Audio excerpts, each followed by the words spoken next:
Okay, the last example is a fun example. It's from Mazda Australia.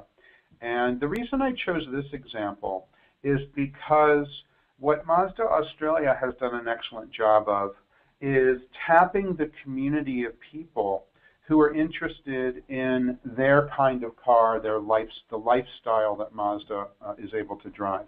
Oh, there's a pun. I didn't mean to have that pun. That Mazda is able to create. So what I like about this example is it's a little bit gutsy. The reason I say that is because there's forums and there's blogs and there's Flickr streams, and there's lots of information that's not created by Mazda Australia. Instead, the vast majority of this content is created by their community. And they've got their community actually creating the content that will go on the Mazda Australia website. Now, the reason it takes guts is because, hey, there could be some, and I put this in quotes, negative stuff. There could be things that people say that are not, perfectly aligned with what Mazda believes their brand to be. So it's kind of cool that you do that. Now, here's an example I just randomly chose when I was focused on the community, and there was some people talking about license plates.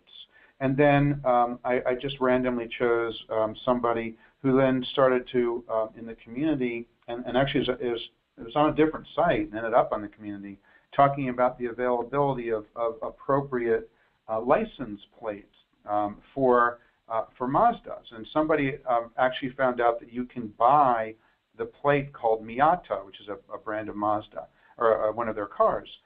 So how interesting is that the community is driving the content? Again, it takes guts. You got to put yourself out there. You have to lose control of your content if you're going to get the community to create your content for you like Mazda does. This is kind of the next extension to allowing people to leave comments on your blogs. First you allow people to leave comments on your blog. If that goes well, then you allow them to actually start and create content in a community like Mazda does. So great way to build evangelists. People feel like they're part of the brand. They feel like they have a stake in the brand. That idea of allowing people to be a part of your community. So again, I want to. So those are some of the examples that I chose to share with you. I wanted to sort of once again talk briefly about these 5 pillars, these 5 cornerstones of what you can do to create great information, to do the sorts of things that these people who we just shared have done. And the first one is, don't create content for your own ego.